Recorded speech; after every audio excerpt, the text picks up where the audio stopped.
Boa tarde.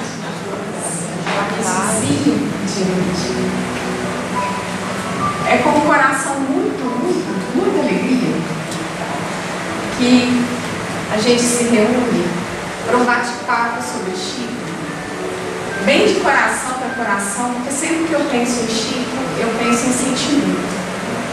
E eu achei de uma propriedade ímpar a mim, agradecendo muito a essa inspiração que vocês tiveram da manutenção do pensamento desse espírito Chico Xavier. Então foi um convite, foi uma inspiração da AME para que as casas espíritas falassem da semana que dia 2 ele completaria 108 anos.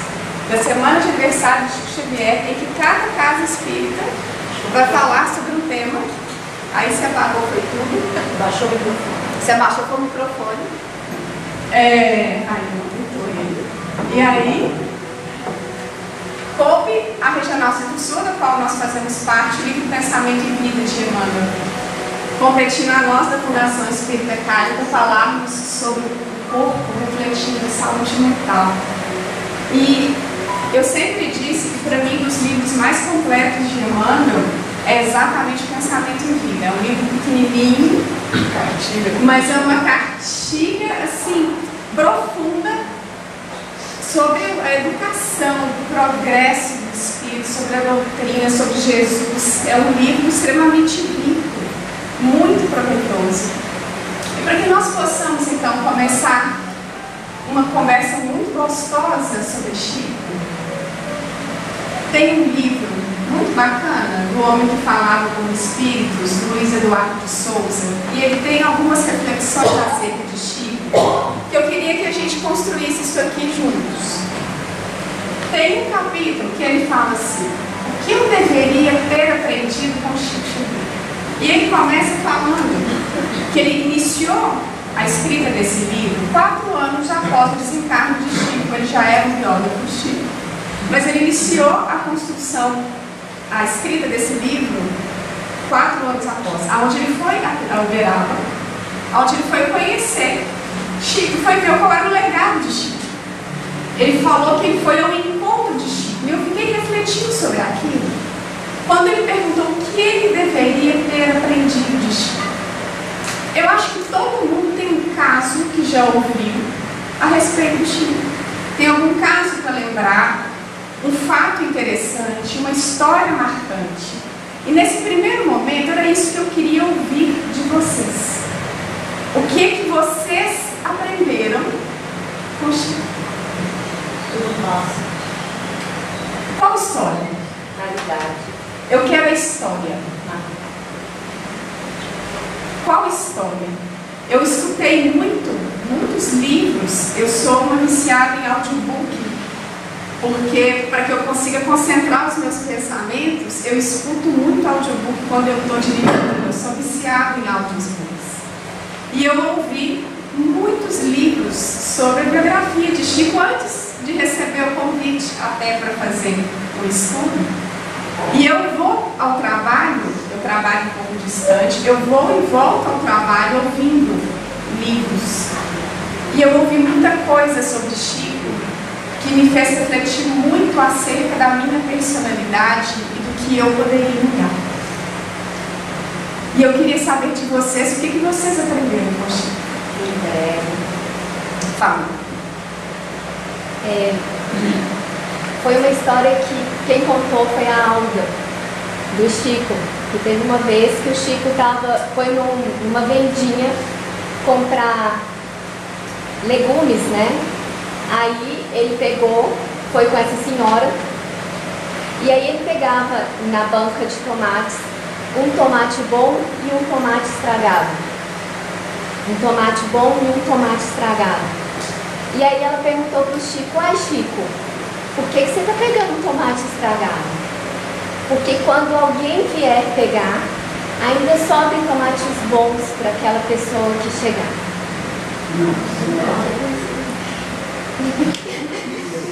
Chico, né? A história do Chico que marcou minha vida foi a história do cachorro. eu aprendi a renúncia, aprendi a questão do ressentimento, o mal que guardar uma mágoa faz, né? Ele cuidava daquele animalzinho, o maior carinho do animal, ele ia morrer mesmo, estava muito mal, muito mal. E aí, o irmão achava que era um absurdo poder trabalhar o dia inteiro, dormir de madrugada, ainda ali cuidar do animal, limpar o ponto, etc. Só que tem bichinho, sabe, né? Como é que é esses cuidados, né? E aí, no primeiro dia ele chega em casa e ela estava feliz da vida porque ela tinha resolvido o problema. Ela simplesmente matou o cachorro. Para poder não ter mais esse trabalho e aliviar o cachorro mais rápido, no sofrimento, né? Uma bem intencionada. Bem intencionada. E ele ficou assim, pela primeira vez, ele não entendeu, não aceitou e se magoou. E magoou de tal forma que a irmã chama ele a atenção e fala, olha, está acontecendo alguma coisa aí, que tem uma sombra que está impedindo o desenvolvimento do trabalho psicográfico dos livros. Você tem que resolver esse assunto. Aí diz, como que eu vou resolver? Os outros me fazem mal e eu me resolvo. Aí ele diz, mas é você que vai resolver. Então me ajuda, diz para mim o que eu tenho que fazer. Ele falou, olha, você vai procurar descobrir o que essa pessoa mais deseja na vida e vai se virar, e vai dar de presente a essa pessoa que ela mais deseja.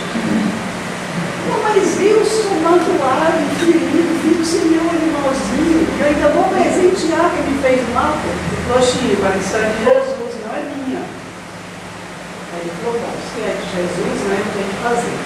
Aí foi descobrir, ela queria muito ter uma máquina de costura. E aí ele comprou a máquina de costura para pagar em 300 prestaçõezinhas, né, para dar a ela essa máquina de costura.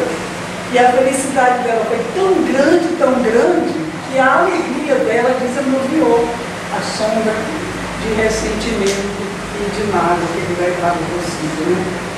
Aí ele falou para a irmã, poxa, funcionou, hein? Ele falou, pois é, ia dar para continuar, né? Então foi uma lição para a minha vida, foi muito bom. Quem mais? A do ladrão, né? Que ele estava saindo, encontrou, assim, ele contou em comum, meu bem. Vou falar para você. Aí que ele estava saindo, né? Na rua e encontrou dois rapazes, né? Que vieram e ia para abordar ele, para pedir a ele o que ele tinha. Aí ele falou, mas eu só tenho isso daqui. Aí ele falou, mas por quê? Só isso? Aí ele falou, Aí ele falou assim, mas isso era necessário porque por causa das minhas crianças. Ele falou, mas você tem criança? Ele falou, não, eu tenho as crianças que eu cuido e tudo. Aí o ladrão, aí ele entregou mesmo assim o dinheiro, né? A quantia foi esquecida. Aí quando ele pega o dinheiro, o outro colega, não, peraí, perguntou para o outro, nós temos 100 reais aqui, deu para ele as crianças. Viu ele, primeiro eles fizeram observação que acordaram uma pessoa pobre, um sapato aberto de boca de jacaré, com todas as circunstâncias. Ainda deram dinheiro para ele cuidar das crianças. Aí ele falou assim, aí quando eles foram, ele falou assim, semana, ainda recebi das minhas crianças. Foi interessante.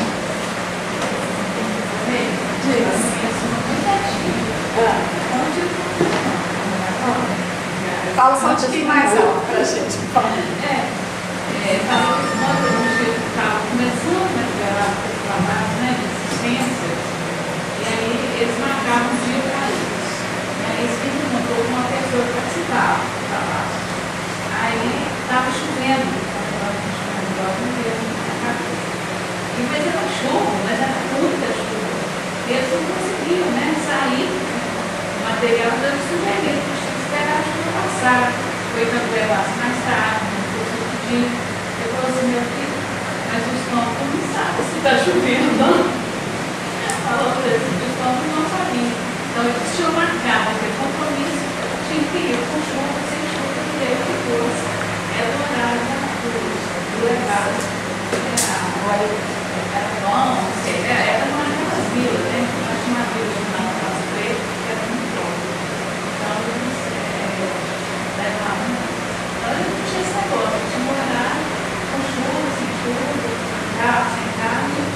Compromisso é compromisso. As histórias de Chico são muitas, né? Quando ele ganhava uma hora na cara, desde criança, ele passava fome também. Mas ele rezando e pediu muito que ele pudesse alimentar. De repente chega um cachorro trazendo um chocolate, né? Uma fruta, que ele conseguiu se beneficiar. Essa é uma das sua forma. É aquela das formigas, e eles vão matar as formigas que estavam no jardim, e conversou com as formigas, não tinha nenhuma formiga no jardim, elas tinham tudo embora. Com uma que ele falou que era rebelde.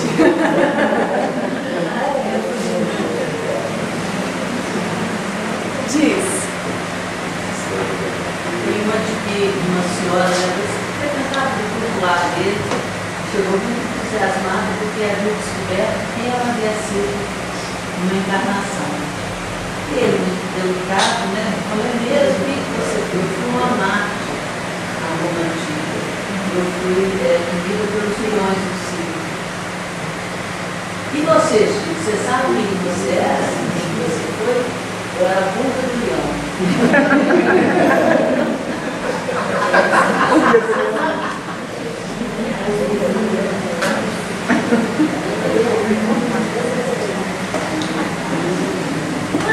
Alguém mais?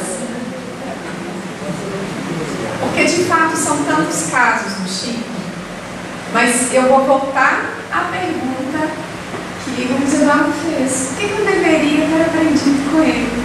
Porque depois de tantos anos após o seu desencarne, por que Chico deixou esse registro na nossa alma? Por que é um espírito que ainda vai ser falado sobre ele durante muito tempo? Porque sempre reavivar a história deste espírito na nossa vida. Qual a importância disso? Além de tudo, ele é unanimidade entre evangélicos, entre espíritas, entre católicos. Ninguém é obrigado a não concordar com a religião dele, mas ele é a vida dele foi um exemplo irretocável. A vida dele foi um exemplo irretocável. Nós vamos voltar ali. De algumas coisas que eu pensei das histórias do Chico, a primeira coisa que veio à minha mente foi a lição da humildade. E dentre tantas outros sentimentos e lições, eu pensei na fé.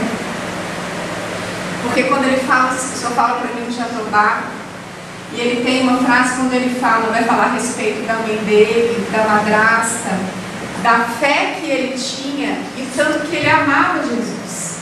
Então, quando ele perguntou para a cidade, ele falou assim: a senhora foi um anjo que Jesus enviou para mim? Ela falou assim: se eu fui um anjo que Jesus te enviou, eu não sei, mas eu sei que eu te amo muito. Então, você é o anjo que Jesus enviou para mim. E a fé e a certeza que ele tinha diante das coisas, diante da vida, é algo estimulante, é tocante. A simplicidade. É o sapato com a boca de jacaré, com a boca aberta. Um terno para que ele pudesse vestir todos os dias da vida dele, onde ele não precisava de muita coisa. A necessidade, a demanda material dele era muito pouca. Entrar num barzinho de copo sujo e beber café. E beber café. E escandalizar todo mundo. Não era um lugar para ele estar. Não é? Tem uma história em que ele entra numa livraria que tinha um rapaz que já tinha lido vários livros dele. Mas ele não conhecia fisicamente o Chico, ele não sabia quem ele era. Não é hoje que a gente tem internet e sabe de tudo muito rápido. E como as pessoas que trabalhavam ali sabiam que ele gostava de Chico, já tinha lido vários livros, e Chico frequentemente vinha a Belo Horizonte comprar livros nesta livraria, ele pediu: quando o Chico vier, vocês me mostram quem ele é, me apresentam para ele? E aí eles falaram: claro, o dia que ele vier aqui, a gente te apresenta. E um dia Chico veio à livraria, esse rapaz trabalhava para comprar os livros, e pediu, olha, a gente tem aqui um rapaz que trabalha conosco, quer muito te conhecer, ler os seus livros, e tudo. A gente pode apresentar um? Você falou, claro, pode trazê-lo aqui. E quando o rapaz olhou para o Chico, com o terninho dele amarrotado, roto, o sapato velho, com a fisionomia característica do Chico, que ele virou e falou assim: gente, o dia que Chico vier, vocês me avisam, vocês estão me pregando uma peça, até parece que esse é Chico Xavier. Virou as costas e foi embora. Foi embora. Característica desse espírito: trabalho. Como trabalho? Como trabalhou infatigavelmente. Uma coisa que eu nunca tinha parado para avaliar sobre Chico. O que significa? Porque ler o livro dele é muito bom. Você saber que o espírito psicografou mais de 400 obras, lá pra gente é uma delícia. E para o médium psicógrafo? O que eu mais amei em ter aprofundado na história do Chico foi reconhecer o lado humano dele, ao mesmo tempo em que ele foi se santificando, se é que eu posso utilizar essa expressão, mas eu não acho que é demais, ao mesmo tempo em que ele foi se moldando dentro do Evangelho de Jesus. Teve um dia que ele virou para Emmanuel e falou assim: estou cansado. Estou cansado, eu não aguento mais escrever. Eu durmo 3, 4 horas por noite. Eu me alimento muito pouco, quero ter uma vida normal. Eu quero sair como as pessoas saem. Eu quero casar como as pessoas casam. Eu quero ter uma vida que as pessoas têm. E Emmanuel fala com ele: Chico, você casou com os livros. O seu compromisso são com seus 20 livros. Quando ele terminou os 20 livros, ele falou assim: Emmanuel, acabei. Posso viver a minha vida? Agora, porque eu tô muito cansado, de fato estou cansado, deixa eu viver a minha vida. O Emmanuel falou: não. Agora já são 40. E ele era um trabalhador infatigável. Quando ele chegou na beirada dos seus 40 livros, ele falou assim: 40, agora eu cumpri o meu compromisso, certo? Agora sim eu estou cansado. Porque, gente, imagina o que é a demanda desse espírito, que ele não tem descanso. Imaginem vocês serem centenas de pessoas nas casas de vocês para serem atendidos, na porta da casa de vocês, todos os dias da semana. Vão ao seu serviço, você não tem privacidade, você não tem vida. Quando ele quis fazer uma aula de piano, ganhou um piano, ele adorava música, contratou uma professora. Na hora da aula de piano, a casa dele estava repleta de pessoas que seriam atendidas. E a Emmanuel aparece para ele e fala assim: o que é isso? Festa?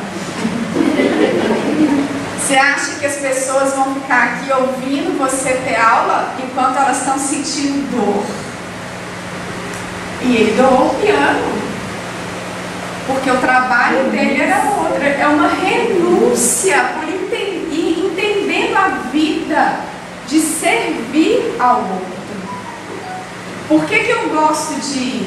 Depois eu vou falar da lista, né? Eu vou chegar, deixa eu continuar. Oi? Você já contou essa história, eu não lembro dela. Quando ele estava quase desencarnando, ele falou: me deixa aí, eu não sei se foi Joana, e Emmanuel falou: não, você ainda tem um tempo. Isso foi de novo. Ah, tá. Foi de novo. Que também é um trabalhador incansável. Responsabilidade. Quem tem fome não tem hora. Horário é horário. Se eu marquei aquelas pessoas para levar o alimento, quero saber se está chovendo, se está fazendo sol, se está fazendo chuva. Não interessa. Bom humor.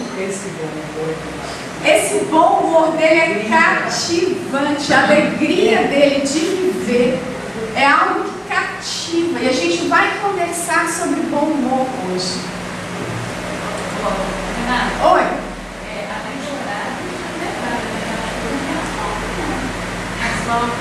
Não tem nada, né?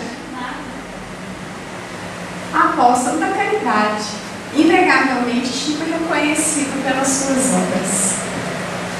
A afabilidade. Vocês falaram de histórias, uma história, tem algumas histórias dele que serviram como norte e servem até hoje na minha vida.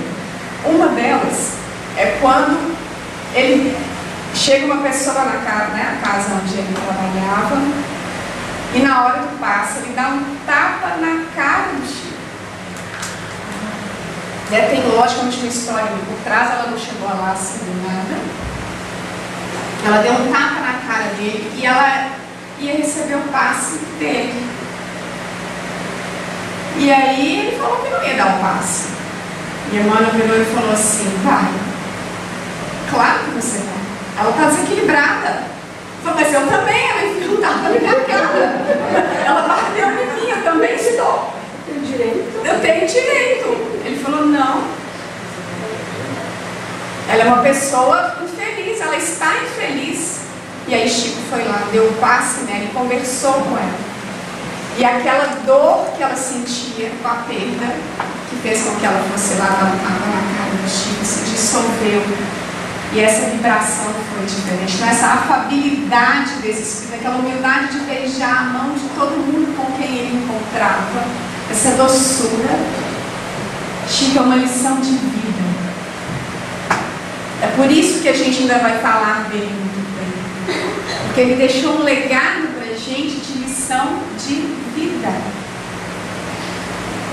Eu estava conversando com meu marido, que parece um paradoxo assim. É mais fácil para mim falar de Jesus do que falar de Chico. Porque Jesus, a gente o encontra perfeito. Ele me foi apresentado de uma forma perfeita. Por mais que seja uma perfeição relativa, uma perfeição aos meus olhos plena. Então, falar da plenitude do Cristo enquanto referencial é delicioso, é cativante. Que desculpa que eu tenho quando eu olho para Chico, que foi meu conterrâneo. Ele viveu no mesmo tempo que eu vivi. Então ele viveu nas mesmas coisas. Ele é mais velho do que eu. Ela não uma cara, é mais velho do que eu. Mas nós vivemos num prazo, no mesmo século. Oi? Fui contemporânea dele. Obrigada, não conterrânea. Fui contemporânea dele. Vivi no mesmo espaço, no mesmo estado, cidade aqui colada, eu Leopoldo aqui do lado do trabalho, sua espina eu caio para Leopoldo. Ele também tinha televisão, ele também tinha trânsito. A família dele era uma família que não compreendia, ele perdeu a mãe muito cedo, foi morar com a madrasta, que adorava fincar a barriga dele, lamber a ferida do filho dela. Ele sofria bullying no colégio, porque ele falava com pessoas mortas, ele via e ouvia o que ninguém mais via e ouvia. Confundia um com o outro. As pessoas achavam que ele era louco. Não tinha dinheiro para nada. Chico era um servidor público que vivia exclusivamente com a renda que ele recebia. Ele não fazia bombom para fora para vender, ele não vendia roupa, ele não vendia produtos de cosméticos, ele vendia, porque hoje a gente tem várias outras fontes de renda, ele sobrevivia com o salário que ele tinha enquanto servidor público. E ele, como todo bom servidor público do executivo, ele ganhava mal. E ele conseguia sobreviver com isso. Ele teve na mão tantas oportunidades de ganhar dinheiro com isso.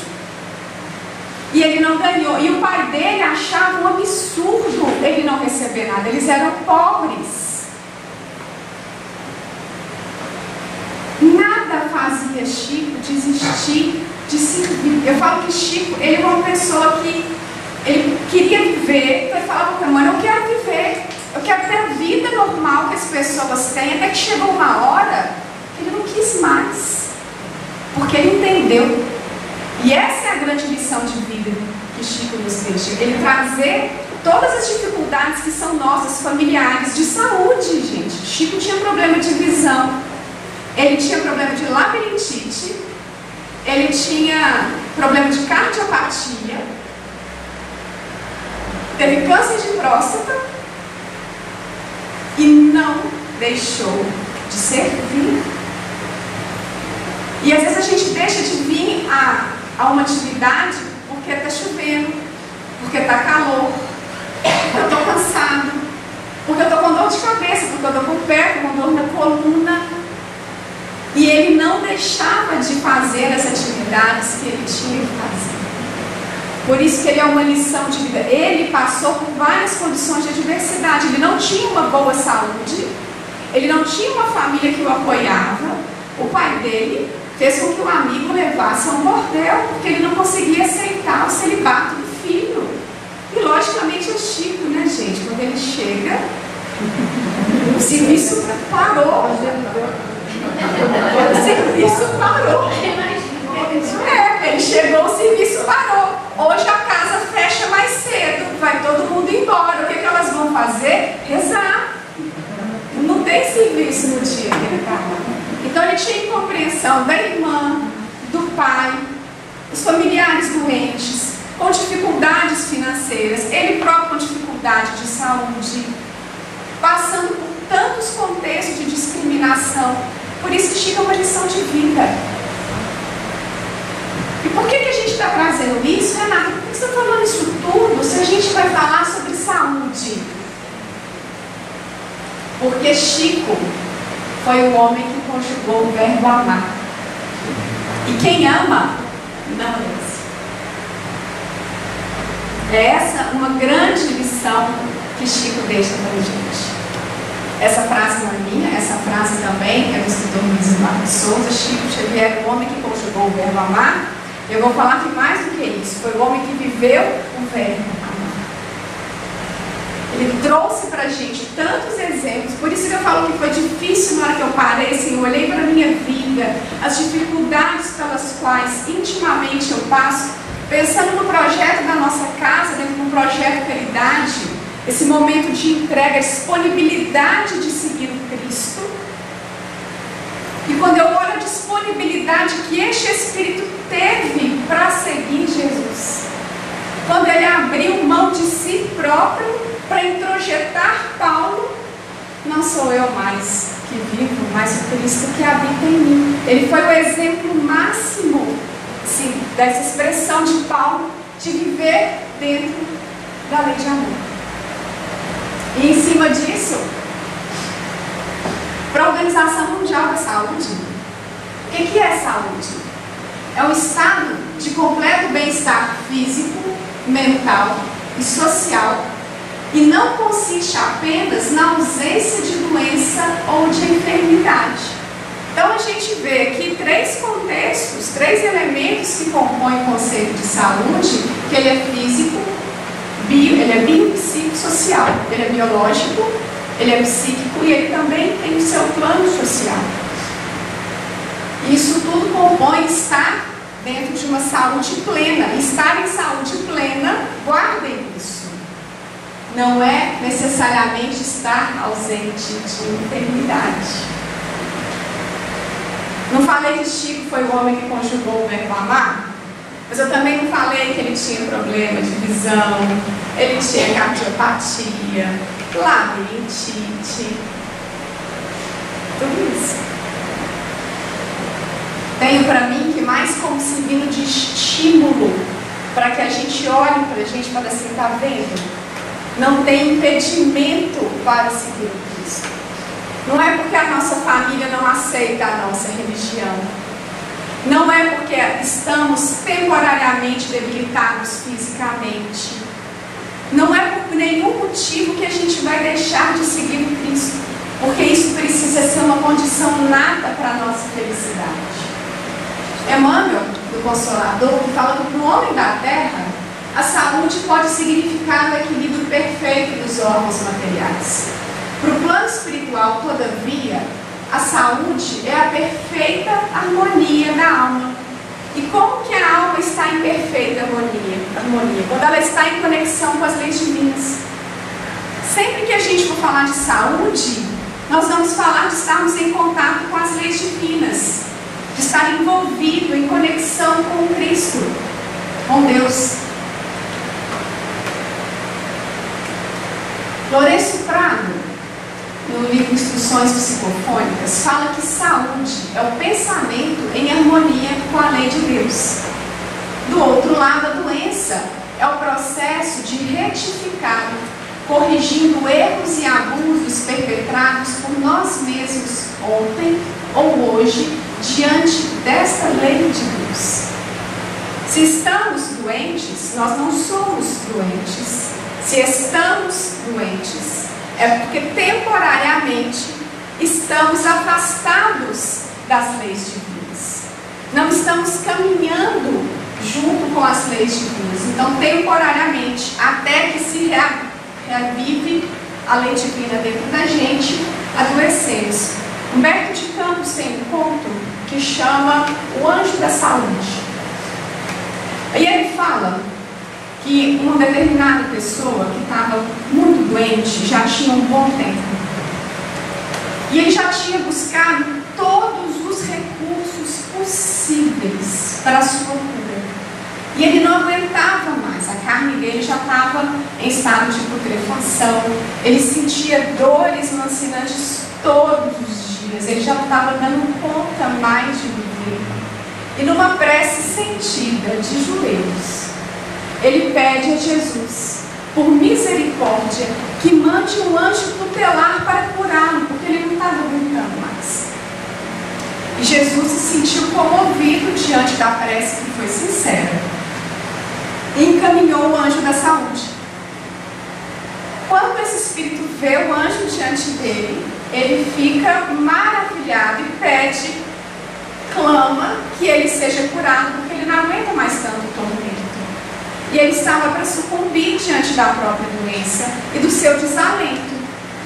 E o anjo pergunta para ele de uma forma muito linda: coloque a tua consciência, os teus lábios em oração, e me responda se você vive em conformidade com as leis divinas. Você ama a Deus acima de todas as coisas e o próximo como a você mesmo?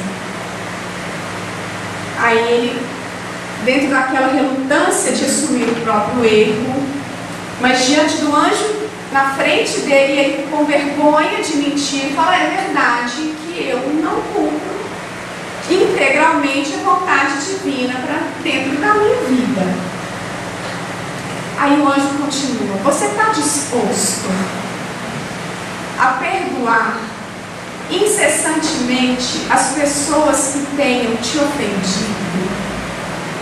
Você está disposto a se calar diante das pessoas que te agridem? Aí ele já começa a ficar um pouco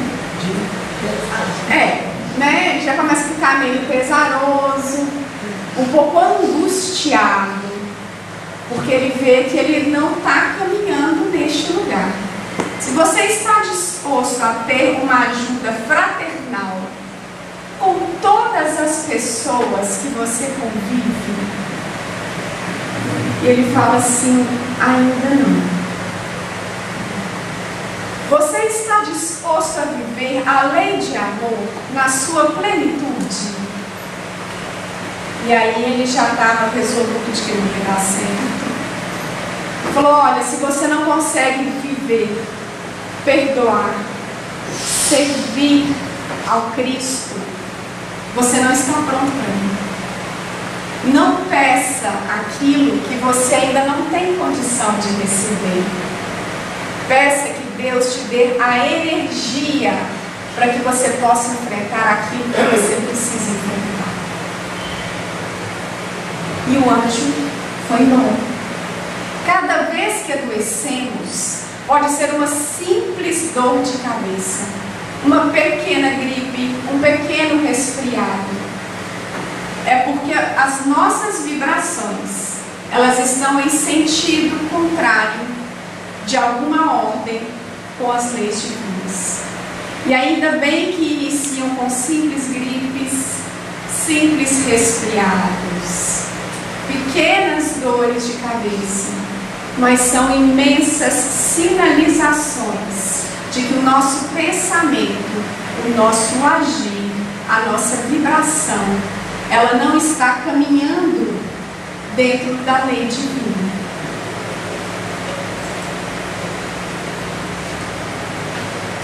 Emmanuel fala que as chagas da alma se manifestam através do envoltório humano. O corpo doente reflete o panorama interior do espírito enfermo. A patogenia é um conjunto de inferioridades do aparelho psíquico. Quando estamos diante de doenças, mente sã, corpo são. Se estamos diante de doenças, nosso psiquismo, ele também se encontra doente. E aonde que vai refletir isso? No meu corpo físico. Para vocês terem ideia, o tempo que a gente demora para adoecer, vão caminhar aqui comigo dentro da vária bidimensionalidade do ser, espírito, corpo. Mas dentro dessa bidimensionalidade temos o espírito. Entre o espírito e o corpo físico, nós temos o perispírito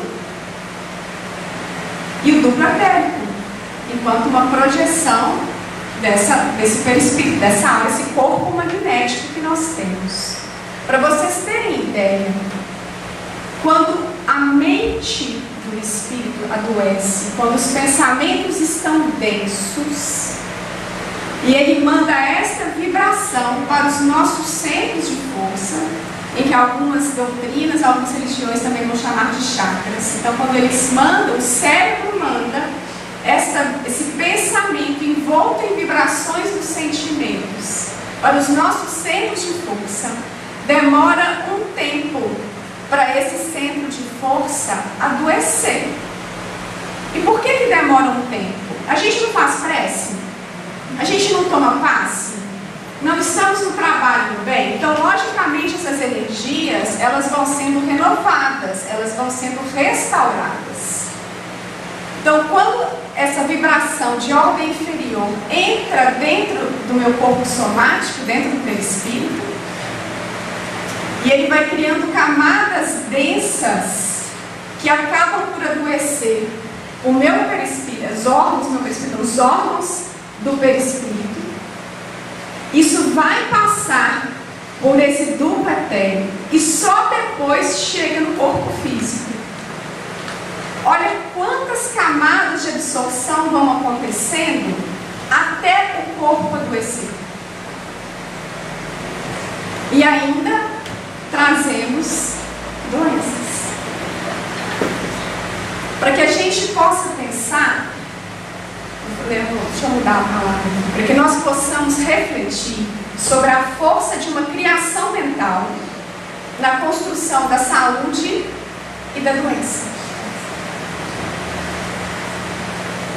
E a misericórdia de Deus que dá esse intervalo para que você possa modificar, se arrepender, mudar, transformar, voltar atrás, refazer. Emmanuel fala que o espírito, ele preside a formação e a sustentação consciente ou inconsciente do corpo físico. Aqui se justificam, então, as doenças congênitas. Por que crianças nascem doentes? Porque elas já trazem a sua patogenia. Porque não é o corpo que a formou, foi o espírito que elaborou aquela doença. Então, a gente vai conversar um pouco mais à frente sobre isso, ele é herdeiro de si mesmo. Então, o corpo, consciente ou inconscientemente, ele vai sempre receber o reflexo daquilo que ele pensa. Então, traz consigo mesmo a soma dos reflexos bons e menos bons de que é portador, segundo a colheita de méritos e prejuízos que semeou para si mesmo no solo do tempo. Eu gosto muito de Humberto de Campos, eu adoro os contos de Humberto de Campos, apesar das vezes ele ser um filho trágico, eu gosto muito dos contos dele, porque são reais. E ele conta, trazendo dessa questão da doença, do reflexo, uma história onde uma mãe foi em busca da espiritualidade para que ela curasse, a espiritualidade auxiliasse no processo de cura do seu filho. E ele tinha problemas gástricos. E era uma cura muito fácil, inclusive. E os médicos estavam no tratamento adequado para a cura, mas essa cura precisava ser lenta. Cada vez que ele melhorava, a espiritualidade ia lá e piorava o quadro dele. Porque ele não podia melhorar rápido. Porque ela queria que ele melhorasse, né? Senão ele voltava. E aí ela foi atrás dos amigos espirituais e pediu, por favor, que curasse o filho. Aí eles começaram a conversar. Como é que a gente vai fazer? Ela está pedindo para ser curado. Ele vai ser curado, mas não vai ser na velocidade que ela quer. Mas precisa ser na velocidade que ele necessita. Porque essa doença está permitindo que ele tenha mais contato com a mãe dele. Ela conversa mais com ele, eles estão mais próximos, ele está mais humilde, ele está aceitando já ouvir sobre o Evangelho. E aí, como é que a gente faz? Se ele melhora, não tem jeito. Isso vai se perder, porque essa melhora ainda não está dentro dele. Ele está aceitando esses recursos porque ele está precisando. Então, ela muito insistente, pegou o dinheiro do marido, foi para instâncias de tratamento, foi tratar do filho, e o fato é que, infelizmente, o menino melhorou. Por mais que eles tivessem tentado, ele melhorou, porque o tratamento estava bom, estava rápido, né? A medicina está aí para isso, e ele melhorou. E o que aconteceu? Ele pegou 2 cheques em branco que estavam com a mãe. E ele foi para um lugar de jogos de azar. E ele jogou e perdeu tudo. E ele ficou desesperado, chegando a pôr fim à própria vida. Era só ter ficado mais um tempinho doente. Nossa, mas pra gente que é muito difícil entender isso. Né? Ju, confiança. Essa é a questão da confiança.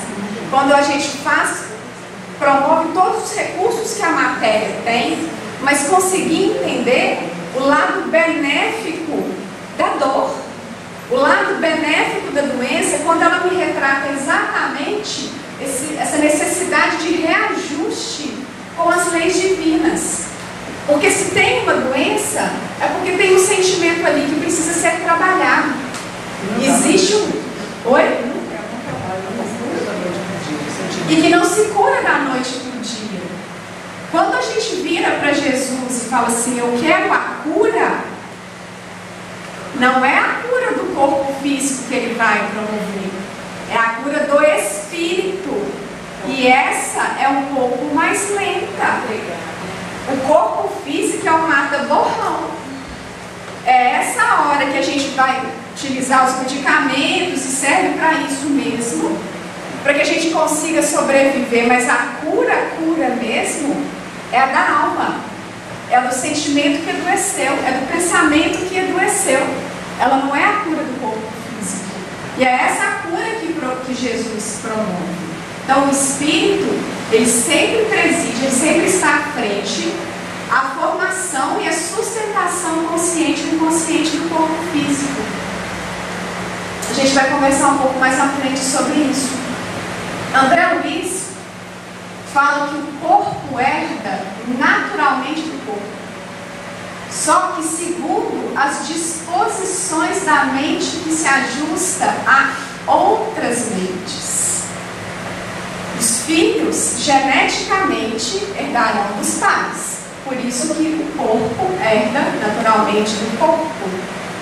Só que junto com as disposições genéticas Somos espíritos, temos um corpo mental, temos mente. E este corpo vai ser formado pelas elaborações da minha mente, que vão se associar a outras mentes de vários planos, tanto dos encarnados quanto dos desencarnados. Mentes essas que se ajustam nos circuitos da afinidade, cabendo, pois, ao homem responsável reconhecer que a hereditariedade relativa, mas compulsória, lhe talhará o corpo físico de que necessita em determinada encarnação. Trazemos o corpo que a gente precisa trazer. E se vocês acham que isso não é prova, nós temos aqui na evangelização da nossa casa quantas crianças e adultos que não gostam do corpo físico que possuem, que não gostam da cor que possuem, do cabelo que tem. E isso é uma herança genética, mas é uma herança genética que veio traçado dentro de uma necessidade deste espírito.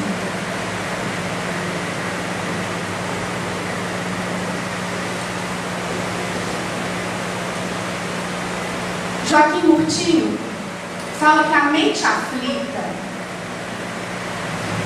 guardem muito isso, por favor, a mente aflita despede raios de energia desordenada que se precipitam sobre os órgãos à guisa de dardos ferinos, de consequências deploráveis para as funções orgânicas. O homem comumente apenas registra efeitos, sem consignar as causas profundas. É quando a dor de cabeça vem e a gente pensa, o que aconteceu no meu dia? Lógico que podem ser questões orgânicas, pode ser um problema de vista, pode ser um excesso de calor. Existem sim disposições físicas que vão causar determinado mal-estar. Mas se não for, quantos sinais eu não vou tendo dessas descargas vibracionais de ordem inferior que eu mando para o meu organismo? Estava falando com o pessoal mais cedo. André Moreira tem um registro muito interessante no seu livro em que ele fala o seguinte: o cérebro não registra o que é real e o que não é. Ele simplesmente registra.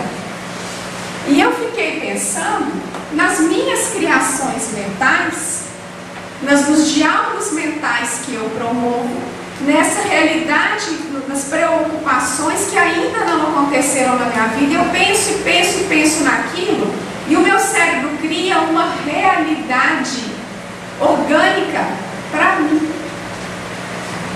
Sabe as preocupações, as aflições que ainda nem aconteceram, em que eu fico ali sistematicamente pensando naquilo, meu cérebro não registrou que aquilo não aconteceu.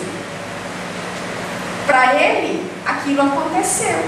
E a descarga energética que ele vai soltar em cima do meu organismo é como se o fato tivesse de fato acontecido. É real. É real, para ele isso é real. Descargas de ódio, de ciúme, de culpa, de medo, de ansiedade, agressividade, desespero, crueldade, intemperança, frustração, desânimo, tristeza. Vocês se reconhecem aqui? Essa semana, que foi uma semana tão pouco atribulada, vocês se reconhecem, às vezes, em sentimentos de desespero, de medo, de insegurança, e aonde nós vamos criando cadeias e cadeias e cadeias mentais, vamos tendo várias criações mentais, que são quase que uma propriedade nossa, porque uma vez criada, ela gira em torno de nós, já nos diz André Luiz. O que nós fazemos com a nossa organização física? o quanto a gente se fixa nisso. O que foi bacana que a história que a Solange contou sobre Chico. Quando ele estava ali preso na mágoa, naquela descarga vibracional da mágoa, tem um fato interessante. Um dia Chico virou para Emmanuel, antes de começar a escrever os romances, ele falou para Emmanuel que ele gostaria de escrever romance. E Emmanuel vira para ele e fala assim: não tem o menor problema, comece a se trabalhar. Porque com as dificuldades que você tem com seus familiares, você não está apto para receber os romances que você quer receber. Você precisa criar um campo vibracional de ordem superior para que os espíritos de ordem superior possam comunicar com você. E aí ele começou o trabalho íntimo com relação à família dele, em que demoraram 4 anos.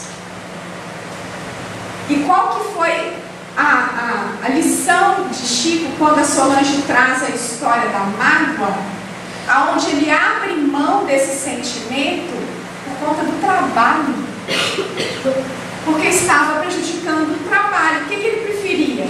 Ficar ali guardado, agarrado na mágoa, porque mataram o cachorro dele, muito justo, eu também ficaria. Ou abrir mão deste sentimento para que o trabalho pudesse acontecer primeiro nele, depois do outro. Porque quando ele deu a máquina de costura para a irmã, o primeiro que se libertou da criação do irmão inferior foi ele. O que me encanta é a docilidade de Emmanuel diante dos convites de Chico, diante dos convites de Emmanuel, que ele fala assim: vai lá e dá a máquina, ele dá. Vai lá e dá o passe, ele dá. Vai lá e arruma a casa, ele arruma. A disciplina desse espírito que chegou a introjetar a espontaneidade do amor. Só precisava ser conduzido em alguns passos. Em alguns passos, não era nem conduzido, era orientado. Porque o resto ele assimilava e fazia. E esse é o convite de Jesus para nós: vem, toma a tua cruz e me segue. É esse o mesmo convite que Jesus faz para a gente há tanto tempo, que a gente o siga, que nós deixemos para trás o desânimo, o quanto que isso faz mal para a nossa vida, a vibração do desânimo.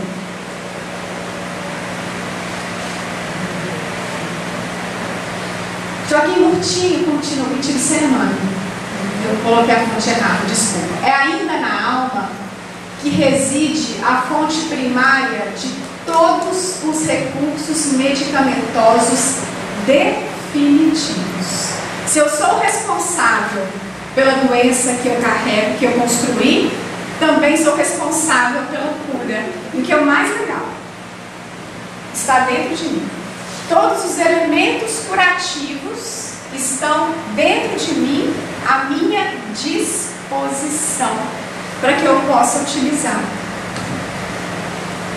Não nos esqueçamos assim de que apenas o sentimento reto pode esboçar o reto pensamento, sem os quais a alma adoece pela carência de equilíbrio interior, imprimindo no aparelho somático os desvarios e as perturbações que lhe são consequentes. Quando a gente alimenta um pensamento bom, Joana de Ângeles fala o seguinte: ela fala que a parte responsável do nosso cérebro para guardar boas referências, boas vibrações, bons sentimentos é a parte esquerda do nosso cérebro. Ao passo que a mágoa, a tristeza, a revolta, as vibrações de ordem inferior, elas são armazenadas no lado direito do nosso cérebro. E que de qualquer forma tudo isso fica registrado. E que quanto mais eu alimento esses pensamentos de ordem inferior, mais eu vou ampliando o meu campo do meu lobo frontal direito e vou trazendo contextos associados à tristeza, à depressão, à apatia, ao desânimo. E o quanto é necessário que a gente se alimente todos os dias de vibrações que vão estimular o campo esquerdo do meu cérebro, de alegria, de felicidade, de bom humor.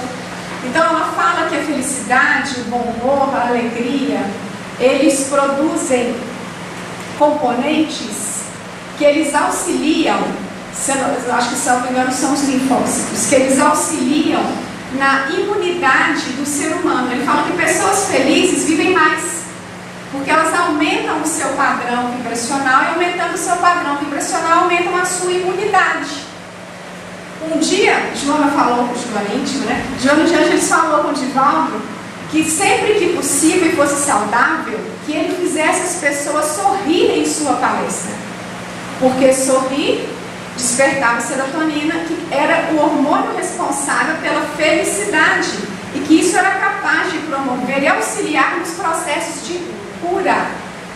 Mas ela ainda faz a ressalva: o riso saudável. Não é esse riso solto, despropositado que nós de zombaria, de tripudiar, nada disso. É um sorriso pleno, um sorriso saudável, para que nós comecemos então a todos os dias trazermos vibrações saudáveis para o nosso campo psíquico.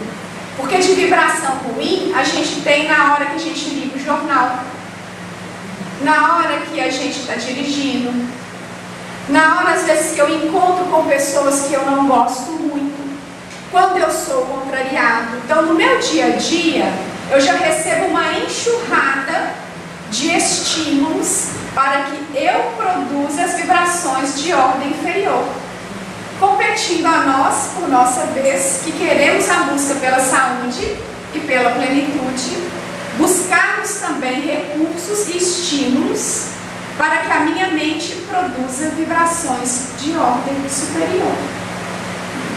Vocês estão junto comigo? Vocês estão com calor?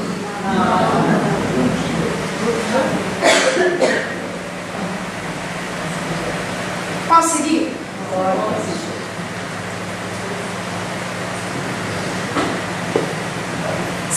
Contextos importantes para que a gente modifique o quadro da doença. Passe. A gente lembrar da importância de tomar um passe, de sentar no passe com aquela predisposição de que eu vou ser curado, de que eu vou ser harmonizado, de que eu vou ser refeito. Porque o passe, ele traz energias restauradoras. Eu não vou entrar aqui em detalhes tão técnicos a respeito disso, a respeito dos fluidos, mas o passe, ele é capaz de trazer energias restauradoras. Jesus curou com a imposição de mãos. Então, que nós lembremos da importância do passe. E André Luiz fala do passe de mãe, que vai no sopro quando a criança se machuca. Outro dia nós ouvimos um caso de uma senhora que ela ficava passando a mão na cabeça do neto enquanto o neto estava doente. Isso tudo é o que, gente? Passe.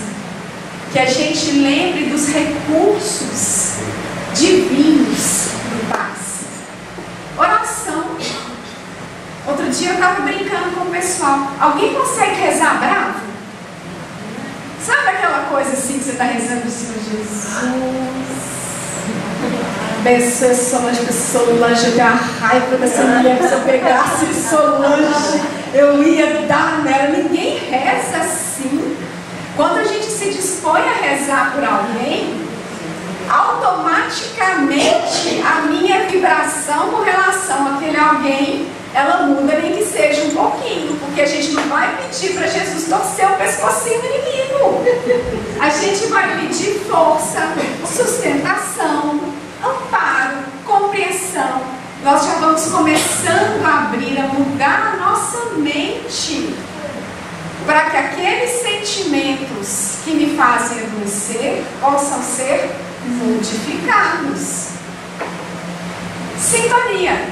E aqui Emmanuel nos lembra de uma belíssima lição de Paulo de Tarso, quando ele fala: pensai nas coisas que são de cima e não nas que são da terra. Porque quando nós pensamos nas coisas que são da terra, se o meu pensamento ele espraia, ele vai para as questões da terra, é aqui que eu me fixo. Ao passo que, ao contrário, se eu me fixar nas questões de cima, eu me ligo com os interesses de ordem superior. E quem estará junto comigo? Aqueles que pensam igual a mim. Que nós tenhamos esse cuidado da vigilância que Jesus já nos orienta, porque quando eu fico muito centrado no terra a terra, eu trago para a minha companhia mental aqueles que também se preocupam muito com questões de ordem material. E o que nós viemos fazer? Espiritualizar a existência. Nós não viemos materializar o espírito, viemos espiritualizar a matéria. Quando a gente se liga ao que de fato nós viemos fazer, nos ligamos às questões do alto. Por isso que Chico tinha uma vida, tento não dizer tranquila, para a vivência dele. Porque por que ele se preocupava? Com as questões da matéria? Não. Ele se preocupava com o que de fato precisava se preocupar, na construção da sua felicidade e servir a Cristo. Por isso que a vida dele, aos olhos dele, era uma vida plena, depois que ele passou por esses processos de entendimento. Que a gente cultive alegria, que a gente não durma triste, que a gente acorde feliz, com a vibração da gratidão pela vida. Joana de Ângeles fala que uma das formas de nós atingirmos a felicidade é desenvolvermos em nós a gratidão. Que felicidade, de acordo com ela, é quando o espírito traz relações fraternas. É quando ele consegue ter o seu desenvolvimento íntimo e moral. Que felicidade é quando ele consegue trazer dentro de si o sentimento da gratidão e da fraternidade. E que esse estado de alma, ele é construído pelo Espírito. Que a felicidade dura enquanto o pensamento estiver nutrindo aquela vibração. Um dia, eu vou trazer um caso da Angélica, numa reunião que me marcou muito, tem muitos anos. Não sei se a Angélica vai lembrar, e Solange vai lembrar. Numa reunião mediúnica, aonde veio um irmão muito resistente à modificação de um quadro mental. E isso também, se vocês vão lembrar, muito resistente à modificação de um quadro mental. E a Angélica conversou, o envolveu com as suas vibrações. E no fim, foi ofertada a ele uma rosa fluídica. E este espírito se encantou com a rosa. Você lembra disso, Diana? Porque da região de onde ele vinha, não existiam flores. E ele se encantou com a beleza daquelas cores e daquela vibração, com o perfume. E a Angélica vira para ele, e ele saiu daqui, né, dentro desse contexto ainda bastante endurecido. E a Angélica vira para ele e fala assim: vá, leve a rosa. E aí ele ficou, né, assim, leva a rosa. Aí ela falou: leve e sustente ela aonde você estiver. Era uma rosa fluídica. Foi uma rosa que foi construída por vibrações de ordem superior. Se ele quisesse manter a rosa do lado dele, ele ia precisar alimentar aquela rosa. Então que a gente cultive a alegria de perceber a bênção da reencarnação. a bênção de estar aqui, por mais difícil que às vezes sejam os nossos processos vivenciais, com os nossos familiares, no dia a dia. Às vezes temos tantas dificuldades, tantas dores, mas que a gente não permita que a tristeza entre, que a gente construa esse estado vibracional que Joana de Ângeles fala da felicidade e sustente esse estado vibracional. Não é sairmos de uma prece, de um culto, de uma palestra leves, e na hora que a gente sai daqui, cadê as nossas construções? Elas vão embora. E a gente não consegue sustentar por muito tempo um estado vibracional elevado. Quantos espíritos de ordem superior não estão aqui trabalhando em nós? Quantos processos de cura não estão sendo feitos? Não é só aqui não, em toda casa de oração. Porque aonde se fala a palavra do Cristo envolvido dentro da verdade, da sinceridade, sem nenhum tipo de segunda intenção, a espiritualidade superior se faz presente. Os sentimentos vão sendo trabalhados, as vibrações de ordem inferior, elas vão sendo retiradas de nós, não permitindo que os nossos centros de força adoeçam. Isso vai sendo retirado, que a gente consiga sustentar o trabalho que a espiritualidade tão carinhosamente faz conosco, que a gente não perca a esperança.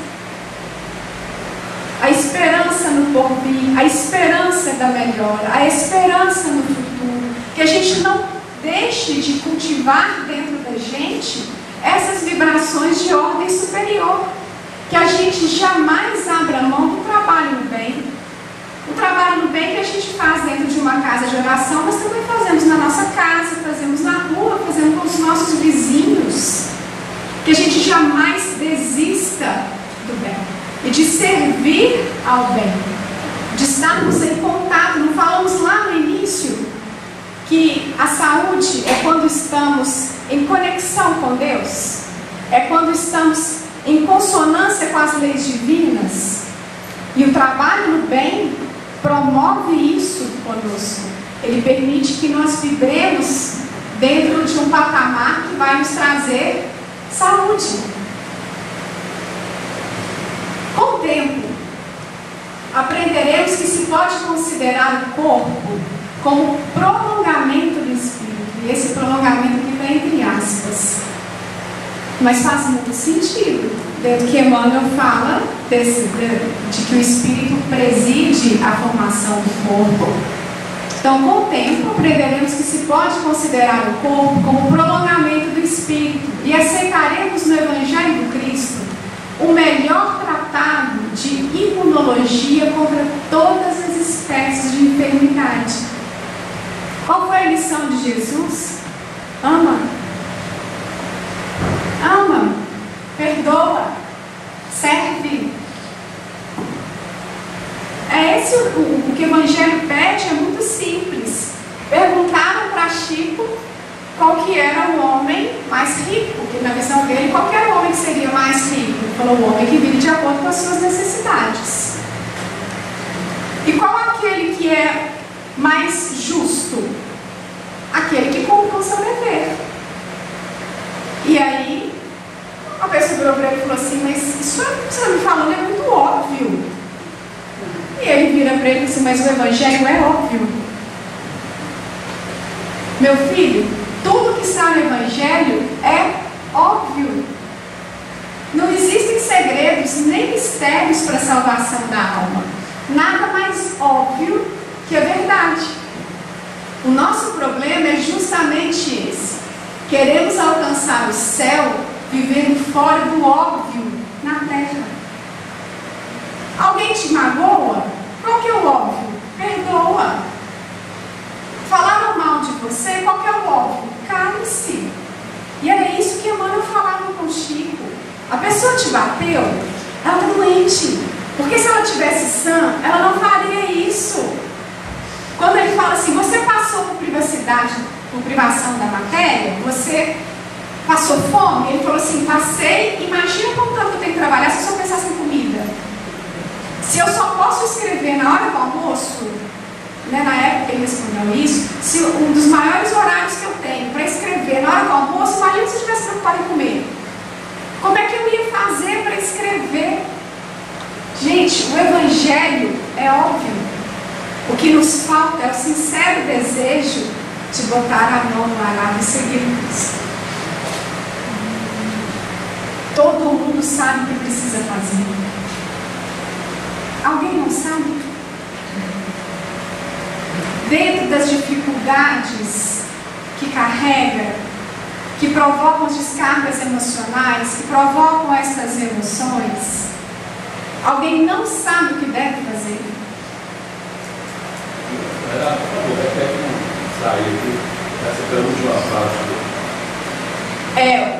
O Evangelho é óbvio. Então, dentro das dificuldades que nós passamos, alguém não sabe o que deve fazer. Se a dificuldade maior, por exemplo, está na mágoa, alguém não sabe que é óbvio perdoar. Então, se uma dificuldade não sabe qual é. Aí eu não digo, se você tem uma dificuldade, você não sabe o que é. Você tem essa dificuldade, você não consegue localizar.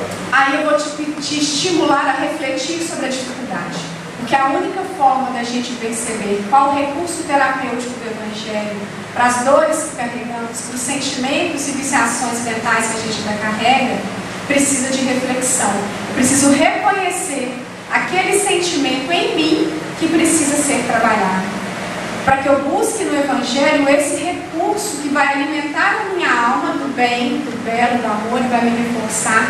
Então, se a gente ainda não sabe em mim o que causa a dor, a psicogênese da dor, então que eu reflita, que eu pare e pense qual sentimento é esse que precisa ser trabalhado, que está sendo convidado a ser modificado. Então, que a gente viva o óbvio na terra, a lei de amor. Que a gente viva a alegria, que a gente busque essa felicidade. Eu adoro os risos soltos do Chico. Que a gente busque esta felicidade. É a única forma da gente ser saudável. Quando a gente sabe que dificuldade nossa a gente não consegue.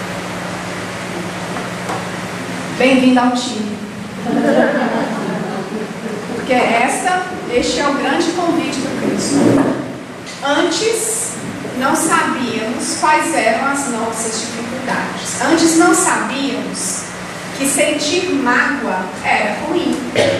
Porque se você for pensar só no plano da matéria, sentir mágoa é um sentimento muito justo. Você foi ofendido. A fala que a Solange teve no caso do Chico e da irmã dele é muito justa. Peraí. Ela matou meu cachorro. Tá? Ela me fez mal. Doeu. E eu vou ter que pegar nada de salário que eu tenho, me endividar para comprar uma máquina de costura para ela. Se você não olha com o olhar do Espírito a fala de Emmanuel, ele é louco. Ele fala, como assim? Por que você que foi o injuriado? Se a gente não tem o olhar do Espírito imortal e de que todas aquelas vibrações, todas aquelas emoções densas, elas fazem mal para mim.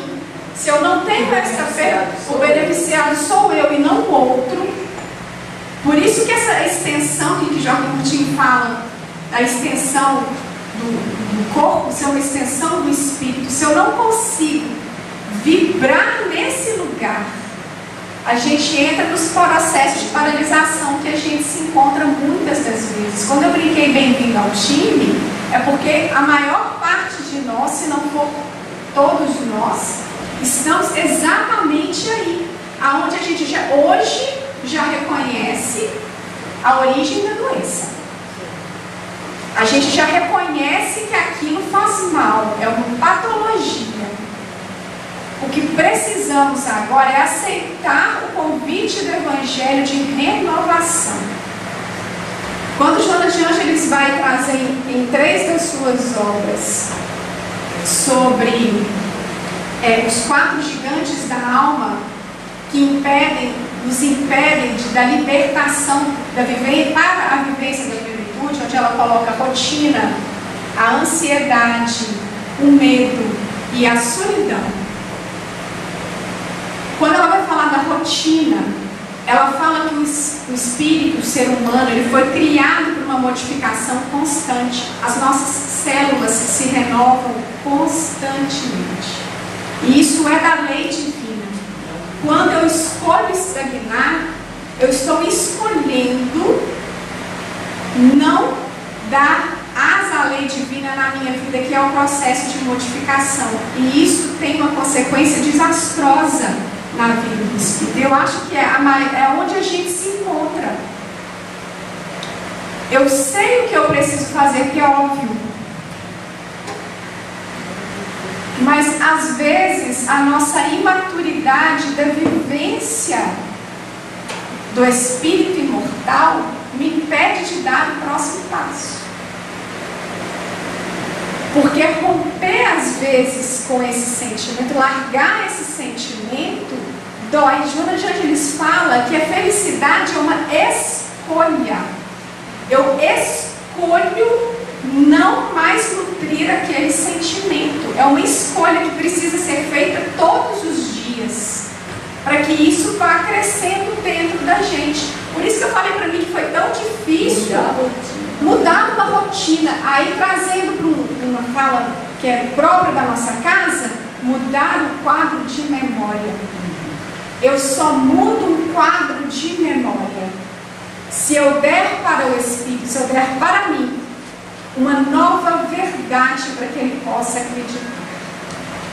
Eu só consigo ter essas sobreposições de quadro de memória quando eu me permito viver diferente do que eu sempre vivi.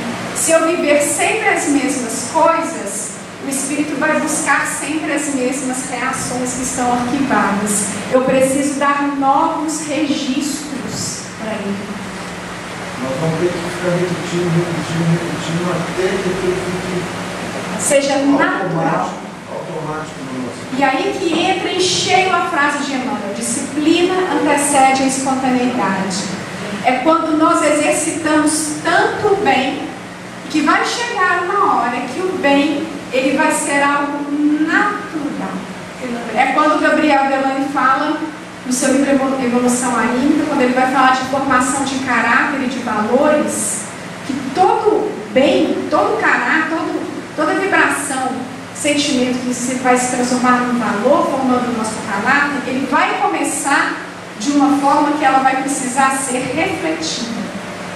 Vai ser um estímulo pensado, para que depois isso passe a ser introjetado e seja natural na vida do espírito. Mas se tem aquela pessoa que você não gosta, e você não tem hábito, por exemplo, de cumprimentar, de fazer prece por ela, e eu estou no lugar mais fácil, eu nem cheguei na convivência, eu estou no lugar mais fácil, que é de fazer a prece, de às vezes só cumprimentar. Se nem isso a gente não se dispõe a fazer, o meu referencial com relação àquela pessoa vai ser sempre o mesmo. Eu nunca vou mudar, nunca vai mudar. Aí por mais que você pense assim, mas eu cumprimento essa pessoa e ela não me responde, e aí você começa a ter aquela ponta de mágoa dentro de você. Aí você já olha para a pessoa com ranço, porque ela não me cumprimenta. E o bem tem que ser espontâneo. Ele é meu. Se o outro não vai fazer, isso é com ele que se vire para lá com a dificuldade dele. É que a gente também não lembra que o lado negativo, a gente tem tanta dificuldade de se livrar, foi necessário construir na repetição. Ele só vai mudar também da mesma forma. Só muda pela repetição. Até que isso vai se transformar num hábito. Para que nós possamos terminar, Emmanuel fala que a felicidade, na essência, é a nossa integração com o Cristo de Deus. Quando nos rendemos a Ele para que nos use como somos e no que temos a benefício dos semelhantes. Eu lembrei disso aqui em Paulo de Tarso. Quando ele chega na porta de Damasco, diante da sua cegueira, ele vira para Jesus e fala: Senhor, o que queres que eu faça? É essa hora que Paulo de Tarso se entrega enquanto Saulo se entrega, ele se rende ao Cristo de joelhos, rendendo a ele, vira e fala assim: o que você quer que eu faça? E no resumo da ópera, use o que você tem em benefício dos seus semelhantes, porque Saulo de Tarso tinha muito até chegar a Paulo. Ele doou muito de Saulo para Paulo. Isso porque todo bem que venhamos a fazer é investimento em nosso favor na contabilidade divina. Em suma, felicidade colhida nasce e cresce da felicidade que se semeia, ou melhor, à medida que ajudamos aos outros, por intermédio dos outros, o céu nos ajudará. E para que isso aconteça, para que o céu nos ajude, para que os sentimentos doentes sejam transformados dentro de mim, eu vou conviver com espíritos e passar por situações em que esses sentimentos vão ser estimulados. É a única forma que eu tenho de tirar a mágoa de dentro de mim, é convivendo com o meu ofensor, ou convivendo com situações que vão me fazer sentir ofendidas, para que eu aprenda a delícia do perdão. A mágoa é emoção? Ó, dentro de várias ordens técnicas que a gente vai dizer, eu vou te dar uma resposta de Joana de Ângeles. Ela vai falar que o sentimento é tudo aquilo que o cérebro capta de uma forma consciente, e que as emoções elas são provenientes de sensações orgânicas. Então, muitas das vezes o corpo sente essas sensações orgânicas que a gente vai dar o nome de emoção, mas para que a gente possa falar que isso é um sentimento, ele precisa ter sido apreendido pelo cérebro. Por isso que o autoconhecimento ele é importante. Quando a gente vai caminhar dentro da ordem do Evangelho, ele vai falar que iniciamos nos instintos, passamos das sensações, das emoções e os sentimentos. E o sentimento máximo é o amor. Eu não vou ficar aqui com nomenclaturas, se ela é uma sensação, se ela é uma emoção, ou se ela é um sentimento.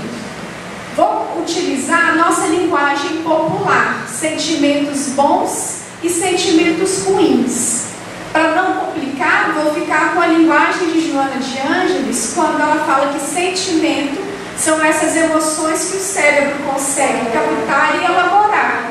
Então a mágoa, dentro dessa percepção dela, sim, é um sentimento, mas é um sentimento de ordem inferior.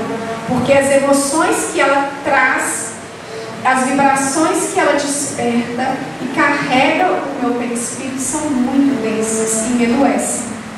Então, emoções que curam. Fala que a mágoa, por exemplo, as emoções, ela é útil a vida da gente, reforça a nossa autoestima. Ela explica, não sei falar igual lá, mas ela explica muito bem essa passagem lá. Você quer saber o nome dela? Emoções que curam. Da Irmã do Fogo. Da Irmã do Fogo. É a autora espiritual, é a Irmã do Fogo. Vou terminar com o riso aberto de Chico. Como eu disse, para que a gente possa se libertar das doenças, precisamos trazer boas vibrações. E não tem vibração melhor do que a da alegria, da felicidade. Que nós façamos todos os dias a opção de sermos felizes, de nos curarmos, de estarmos próximos do Cristo. E esse foi o legado, essa é a lição de vida de Chico. Ele escolheu ser feliz. Diante da dor, diante da diversidade, diante de tantas complicações na vida, ele escolheu construir dentro dele a saúde. Ele escolheu construir dentro de si a felicidade. Ele escolheu perdoar. Ele escolheu nós nos sintamos muito estimulados nessa escolha. E vou terminar com uma frase dele: aprendi a deixar os dias mais leves. Comecei a acreditar que ser feliz é descomplicar a vida pelo lado de dentro. Oi? Deixe.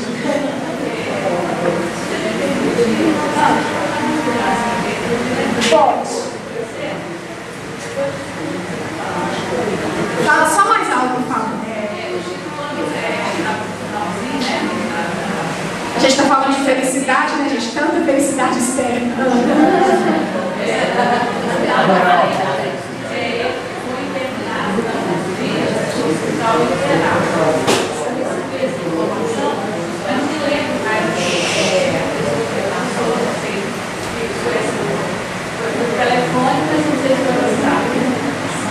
Tanto é que eles montaram um sistema de mandar no hospital para iniciar lá. Deixa pessoas que podiam ir e tal, eu não me lembro bem. Mas aí depois do depoimento dos médicos, da ótica do hospital, que nunca eles tinham visto tanta harmonia no hospital durante o tempo. Até eu que está internado. Ele estavam lá. Ele ajudou no processo de... Então, gente, que a gente descomplique a vida por dentro e viva o óbvio do Evangelho, que é ser feliz. E assim que a gente possa nos curarmos, sermos médicos de nós mesmos, como diz a Ana Luiz, e sejamos médicos de nós mesmos, porque também vamos conjugar o verbo amar dentro da nossa intimidade. Agradecendo mais uma vez a Ana por essa brilhante ideia de falar sobre